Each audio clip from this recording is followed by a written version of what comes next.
Assalamualaikum warahmatullahi wabarakatuh. Perkenalkan, nama saya Firman dari kelompok 11. Yang terhormat Bapak Yasir Maulana selaku pengampu mata kuliah manajemen keuangan. Pertama-tama panjatkan puji syukur kepada Allah Subhanahu wa Ta'ala yang telah memberikan kita nikmat, dan salam yang kita sudah limpahkan kepada junjungan kita Nabi Muhammad SAW. Saya di sini sebagai moderator dan juga pembawa materi, karena kelompok saya yang 2 orang yang tidak ada, mohon maaf karena tidak bisa mengikuti presentasi hari ini. Marilah kita buka presentasi hari ini dan membaca bismillah bersama-sama. Bismillahirrahmanirrahim. Langsung saja ke materi, yaitu obligasi.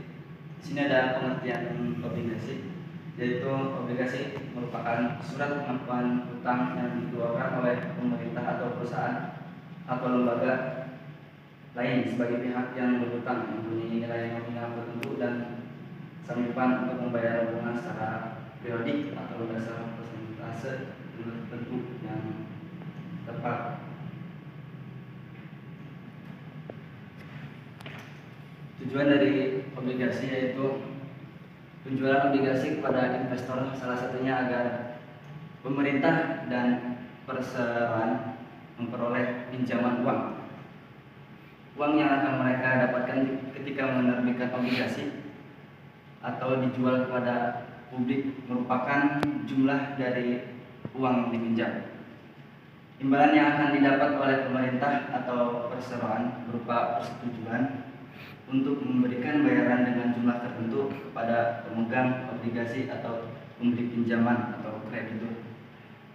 Kupon merupakan pembayaran bunga tetap tiap tahun hingga obligasi tersebut jatuh tempo untuk pemilik obligasi, sehingga utang tersebut akan dilunasi pada saat jatuh tempo.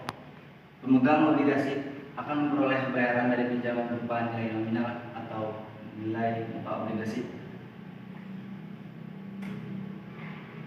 Di sini ada jenis-jenis obligasi. Yang pertama berdasarkan penerbit obligasi atau issuer.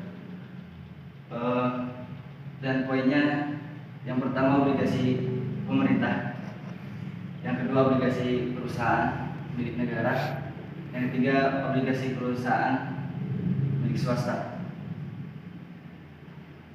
Berdasarkan sistem pembayaran bunga, obligasi kupon atau kupon bond, terus obligasi tanpa kupon atau zero kupon bond.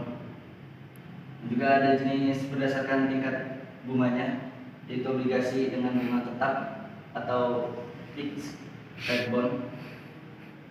Dan juga obligasi dengan bunga mengambang atau floating rate bond, obligasi dengan bunga campuran atau fixed rate bond.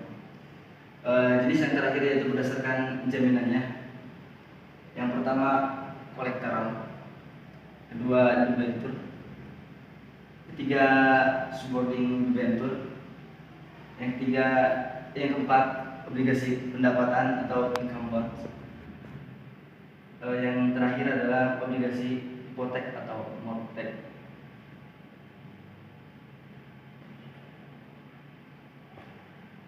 Manfaat obligasi yang pertama, tingkat bunga obligasi bersifat konsisten. Yang kedua, pemegang obligasi dapat memperkirakan pendapat yang akan diterima. Dan yang ketiga, investasi obligasi dapat pula melindungi risiko pemegang obligasi dari kemungkinan terjadi inflasi.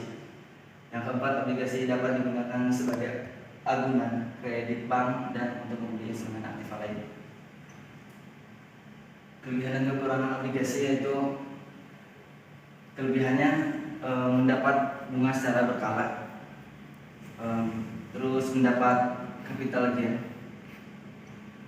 yang ketiga mendapat kepastian pembayaran kembali, terus memperoleh keuntungan yang lebih besar daripada deposito.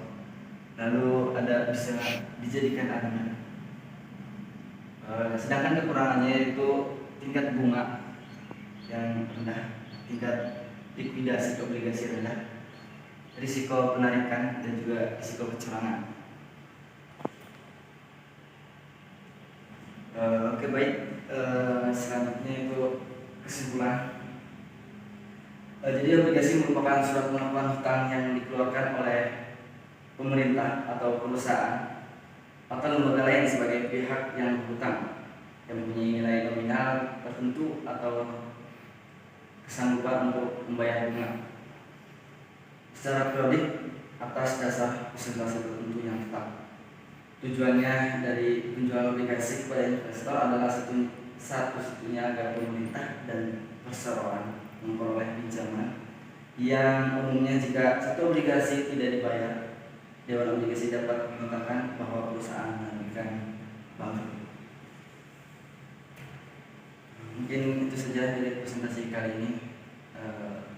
Saya mohon maaf karena banyak kekurangan.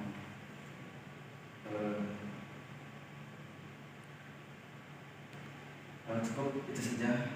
Assalamualaikum warahmatullahi wabarakatuh.